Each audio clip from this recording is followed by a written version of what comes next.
Cerita pilu anak bungsu yang masih hidup saat 3 anggota keluarga lainnya meninggal dibunuh paman sendiri di Kediri.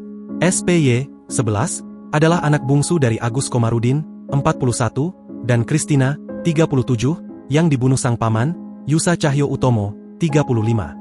Satu korban lainnya adalah sang kakak CAW, 14. Mereka dibunuh di rumahnya di Desa Pandantoyo, Kecamatan Ngancar, Kabupaten Kediri, Jawa Timur, pada Rabu, 4 Desember 2024. Sebenarnya di peristiwa itu, SPY tak luput dari amukan Yusa. Setelah menghabisi Agus, Kristina dan CAW, Yusa menemui SPY yang saat itu tengah tertidur lelap di kamarnya. Yusa langsung memukul kepala dan hidung SPY menggunakan palu. Peristiwa itu baru terungkap pada Kamis, 5 Desember 2024, saat rekan seprofesi Agus yang merupakan guru, curiga. Agus 2 hari tidak masuk mengajar. Saat penemuan itu kondisi jenazah sudah mulai mengalami pembusukan, dan lebam-lebam membiru. Sebab sudah hampir 2 hari meninggal. Namun warga hingga petugas kepolisian saat itu dibuat kaget lantaran menemukan SPY di kasur. Masih ada tanda-tanda kehidupan. Padahal dia mengalami luka cukup parah di bagian kepala. SPY selamat karena mampu bertahan atas luka parah yang dideranya bahkan selama 2 hari lamanya. Para petugas segera bergegas mengevakuasi bocah tersebut. Mengangkat tubuh yang lunglai itu menuju ke sebuah minibus lalu membawanya ke rumah sakit. Di rumah sakit, para petugas kesehatan juga cekatan memberinya pertolongan. Segala upaya dramatis itu akhirnya membuahkan hasil.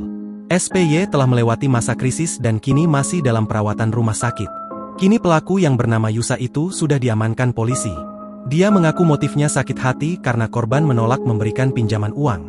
Akibat perbuatannya, Yusa terancam pidana mati. Yusa ternyata juga merupakan seorang residivis.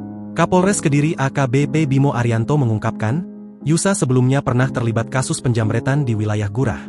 Yusa, yang merupakan adik kandung dari korban Kristina, juga diketahui sudah menikah namun bercerai, dan memiliki seorang anak. Terkini, Yusa mengungkap alasan dirinya tak menghabisi nyawa SPY. Kepada penyidik Polres Kediri, Yusa mengaku sengaja meninggalkan SPY yang masih hidup. Menurut keterangan Kasat Reskrim Polres Kediri AKP Fauzi Pratama, Yusa mengaku merasa kasihan kepada SPY, anak bungsu kakaknya itu.